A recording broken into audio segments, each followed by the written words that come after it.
அவனை குறித்து கர்த்தர் கொடுத்த சாட்சி அப்படிதான். தேவனுடைய இருதயத்துக்கு பிரியமானவனா இருந்தான், தேவனால் அபிஷேகம் பண்ணப்பட்டவனா இருந்தான். அவனுடைய வாழ்க்கையில் என்ன வந்தது? சோதனை வருகிறது. பல நேரத்திலே சத்ருவானவன் சோதனைகளை கொண்டு வந்து நம்முடைய வாழ்க்கையில கர்த்தர் வைத்திருக்கிற தரிசனத்திலிருந்து என்ன செய்கிறானா, நம்ம தரிசனத்தை விட்டு நம்மை மாற்றும்படி அவன் நினைக்கிறான். கலங்காதே சபையே, உன் சோதனை மத்தியிலே கர்த்தர் உன்னோடு கூட இருக்கிறார். உன் மரண இருளில் பள்ளத்தாக்கிலே உன்னை கைவிடுகிற தேவன் அல்ல, அழுகையின் பள்ளத்தாக்கிலே கைவிடுகிற தேவன் அல்ல.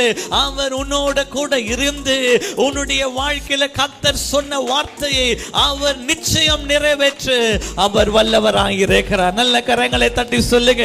வனாந்திரத்தில் ஆகார் அலைந்து தெரிந்த போது அவர் ஒளி சாட்சி சொன்னார், என்னை காண்கிற தேவனை நான் கண்டேன்.